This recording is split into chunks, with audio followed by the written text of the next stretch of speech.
जी viewers अस्सलाम वालेकुम, मैं हूं अली और एसी मास्टर में खुशामदीद। आज हम हाज़िर हैं एक नई वीडियो के साथ और ये हमारी कंप्रेसर सीरीज़ की आखिरी वीडियो होगी।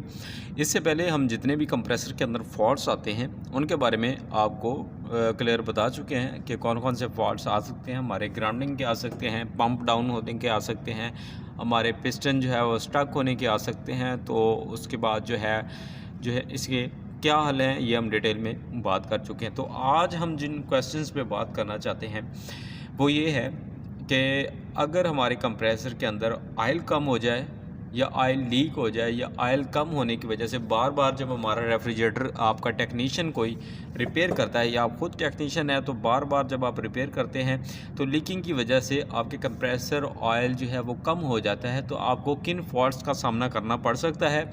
उसके बाद हम ये जानेंगे कि अगर आपका कंप्रेसर रेफ्रिजरेटर सिस्टम के अंदर लगा हुआ है तो आपको पता नहीं चल रहा कि ये किस मॉडल का है, कितने एचपी का है, तो वो आप कैसे फाइंड आउट कर सकते हैं। आप वोल्टेज से कैसे आपका कंप्रेसर जो है वो उसे फाइंड आउट कर सकते हैं।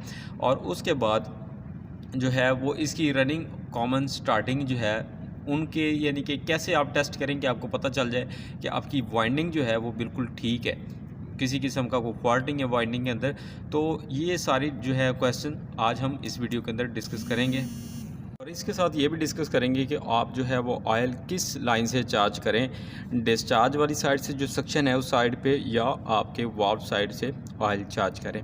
तो वीडियो शुरू करते हैं। तो वीडियो शुरू करने से पहले आपसे रिक्वेस्ट है कि हमारे चैनल को सब्सक्राइब कर दें ताकि मज़ीद ऐसे आने वाली वीडियोस आप तक पहुंच सके, और बेल आइकन को प्रेस कर दें और वीडियो को लाइक ज़रूर कीजिएगा। तो चलें सबसे पहले डिस्कस कर लेते हैं कि हमारा अगर ऑयल कम हो जाए तो हमारे कंप्रेसर में कौन कौन से फॉल्ट्स आ सकते हैं। तो जिस कंप्रेसर के अंदर ऑयल कम हो जाए तो सबसे कॉमन जो इशू उसमें आता है कि नॉर्मल टेम्परेचर पर तो ऐसा कंप्रेसर जो है वो वर्क करता है। अदरवाइज़ जब हमारा टेम्परेचर बढ़ता है तो क्या होता है कि हमारे कंप्रेसर की जो वाइंडिंग है उसको जो कूलेंट का काम करती है वो हमारा ऑयल होता है। और उसके बाद जब ऑयल की कमी आ जाती है तो आपकी वाइंडिंग जो है ये वाली जो पोर्शन हमारा ये ओवर हीट होता है। ओवर हीट होने के वजह से इसके जो ये वाला कोर है ये भी हीट रिलीज़ करता है।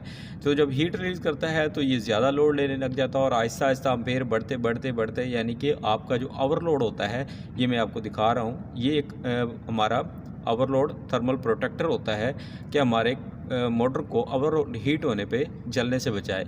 इसकी वजह से ये ट्रिप कर जाता है और हमारा करंट इससे पास नहीं हो सकता, जिसकी वजह से हमारा कंप्रेसर बंद हो जाता है और हमारी फ्रिज बार बार जो है वो बंद होती है, चलती है, थोड़ी देर चलती है, 10-15 मिनट के बाद आधा घंटा घंटा फिर बंद हो जाती है।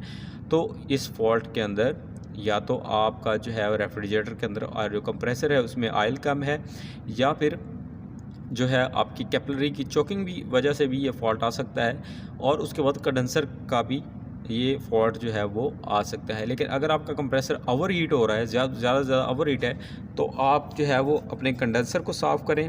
और कैपिलरी ट्यूब जो है वो उसके अंदर चोकिंग भी आ सकती है। अगर इनमें भी फॉल्ट नहीं है तो हमारा जो है वो कंप्रेसर के अंदर ऑयल जो है वो कम रह जाता है, जिसकी वजह से हमारा कंप्रेसर जो है ट्रिपिंग का इशू करने लग जाता है। और उसके बाद जो सबसे कॉमन जो है वो प्रॉब्लम आता है, हमारा जो ये पिस्टन होता है ये ऊपर की तरफ लगा हुआ ये वाला चैम्बर, इसके अंदर मुकम्मल आयर की सर्कुलेशन नहीं होती, जिसकी वजह से ये स्टक हो जाता है, जम जाता है, रुक जाता है, अंदर हीटअप होके अंदर जो है वो सीज़ हो जाता है।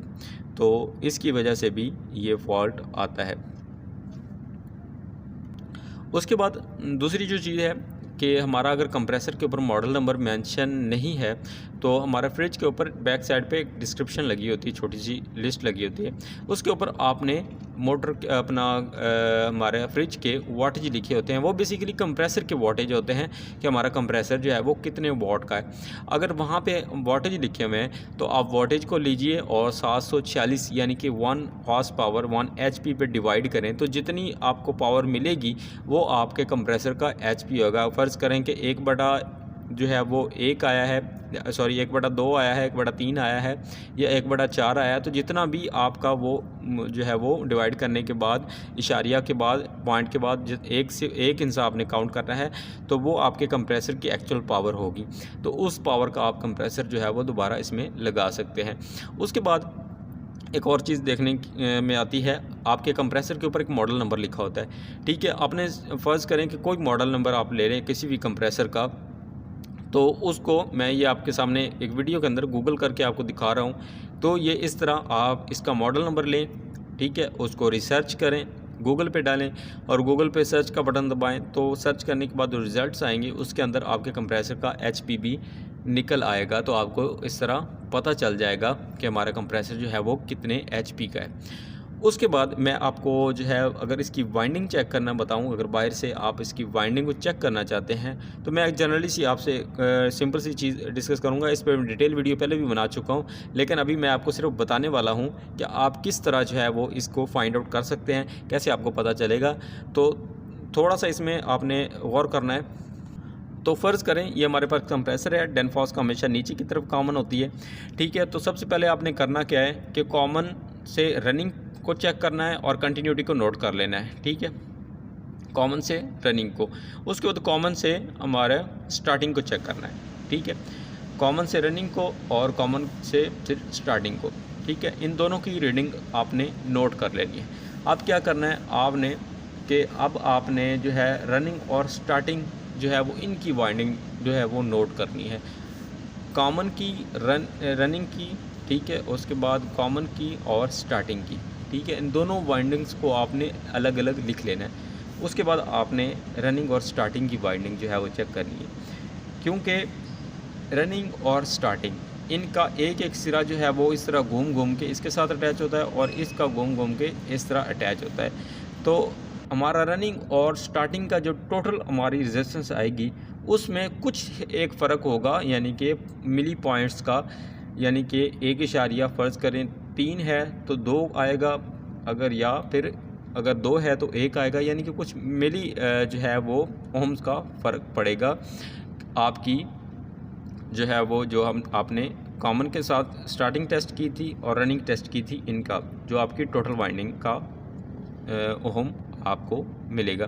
तो मैं एग्जांपल के तौर पे ये आपको स्क्रीन में मैं दिखा रहा हूँ कि इस तरह आपने इन दोनों को पहले टेस्ट करना है और फिर इसको जो है वो आपस में टेस्ट करके आपका जो जितनी रेशियो टोटल आई तो हमारी दोनों रीडिंग्स के दरमियान कम ही जो है वो डिस्टेंस फासला मिलेगा आपको। उसके बाद आखिरी जो चीज़ है, आपने आयल जो है वो कहाँ से चार्ज करना है। कंप्रेसर की डिस्चार्ज लाइन वाली साइड पे जो सेक्शन होती है वो वाली, या इसका अपोजिट साइड वाली जो सेक्शन होती है, ये अब मैं दिखा सकता हूँ। ये इसकी अपोजिट साइड वाली है और ये इसकी डिस्चार्ज लाइन है, ठीक है, और ये इसके ऊपर भी सेक्शन है, मैंने कट की हुई है।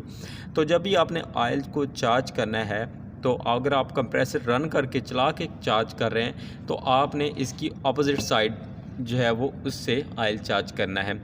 अगर आप बंद हालत में हैं तो आप दोनों तरफ से कर सकते हैं, क्योंकि जब आप चलाते हैं हमारे कंप्रेसर जब रनिंग हालत में होता है तो वो यहाँ से करीब से सक्शन जो है वो, अगर आपने यहाँ से आयल डाला है तो यहीं से वो सक करके पिस्टन जो है वो इसको डिस्चार्ज के ज़रिए आउट करेगा, कुछ आयल आपका बाहर फेंकेगा। तो इससे बेहतर है आपने आयल इस अपोजिट साइड से चार्ज करना है अगर आपका कंप्रेसर जो है वो रनिंग में है। तो इस तरह से आप जो है वो एक सेफ़ साइड तरीके से अपने कंप्रेसर की सेफ्टीज़ को जो है वो कंटिन्यू रख सकते हैं। तो उम्मीद करता हूँ कि आपको वीडियो पसंद आई होगी। मेरे चैनल को सब्सक्राइब कीजिएगा। मज़ीद अगर आपका कोई क्वेश्चन है तो आप कमेंट बॉक्स में पूछ सकते हैं। दुआ में याद रखिएगा। अल्लाह हाफ़िज़।